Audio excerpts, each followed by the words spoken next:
ఉపరాష్ట్రపతి ఎన్నికల్లో ఎన్డీఏ కూటమి అభ్యర్థి సివి రాధాకృష్ణన్ గెలుపొందారు. మొత్తం 781 మంది సభ్యులకు గాను 767 మంది పార్లమెంటు సభ్యులు ఓటు హక్కును వినియోగించుకున్నారు. బీఆర్ఎస్, బీజేడీ, శిరోమణి అకాలీ దళ్ సభ్యులు ఓటు వేయలేదు. ఇక ఉపరాష్ట్రపతి అభ్యర్థిగా ఎన్డీఏ తరపున సిపి రాధాకృష్ణన్, విపక్షాల ఉమ్మడి అభ్యర్థిగా జస్టిస్ బి సుదర్శన్ రెడ్డి పోటీ చేశారు.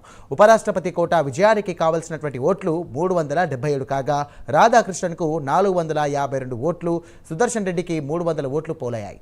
పోలైనటువంటి మొత్తం ఓట్లలో 15 చెల్లనివిగా గుర్తించారు. దీంతో 152 ఓట్ల మెజారిటీతో రాధాకృష్ణన్ గెలుపొందినట్లుగా రాజ్యసభ సెక్రటరీ ప్రకటించారు.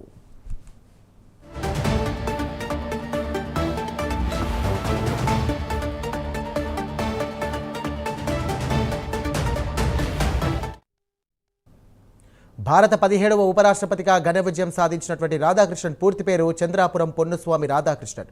1957 అక్టోబర్ 20న తమిళనాడులోని తిప్పూరులో ఆయన జన్మించారు.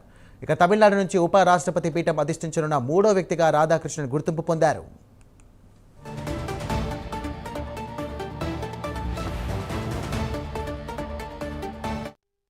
1998, 1999లో కోయంబత్తూరు ఎంపీగా రాధాకృష్ణన్ గెలిచారు. ఇక 2004 నుండి 2007 మధ్య తమిళనాడు బీజేపీ అధ్యక్షుడిగా పనిచేశారు. తమిళనాడులో గతంలో రథయాత్ర సైతం నిర్వహించారు. 93 రోజుల పాటు 19,000 కిలోమీటర్ల రథయాత్ర నిర్వహించారు. జార్ఖండ్, తెలంగాణ, మహారాష్ట్ర గవర్నర్గా కూడా రాధాకృష్ణన్ సేవలందించారు. తమిళనాడు మోదీగా రాధాకృష్ణన్కు బీజేపీలో మంచి పేరుంది.